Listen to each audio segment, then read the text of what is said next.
Il comune di Quartu Sant'Elena ha deciso di dire definitivamente basta a due delle piaghe che affliggono la società, il bullismo e il cyberbullismo, attraverso un piano pluriennale di interventi promosso con le scuole cittadine ed esperti del settore.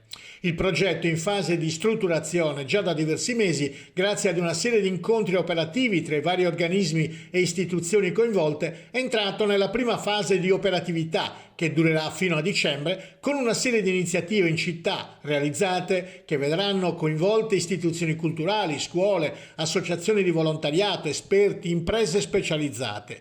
Comando di Polizia Municipale, Forze dell'Ordine, Osservatorio Cyberbullismo in Sardegna, Associazione Aspes, Polposte ed altri soggetti in un fitto calendario di incontri multidisciplinari volti a creare la giusta dose di anticorpi a bullismo e cyberbullismo attraverso una capillare informazione di famiglie, ragazzi e operatori dell'educazione.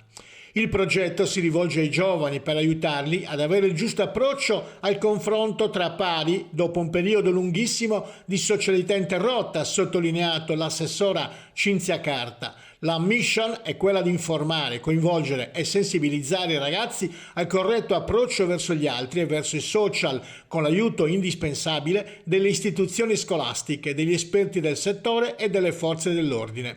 Alta è stata finora l'adesione delle scuole. Hanno aderito gli istituti comprensivi 1, 4, 5 e 6 con le loro classi medie, mentre nel grado superiore figura la partecipazione del liceo Mozzo, del Brozzu e del Primo Levi. Contiamo, ha concluso, di raggiungere così circa 1000 ragazzi.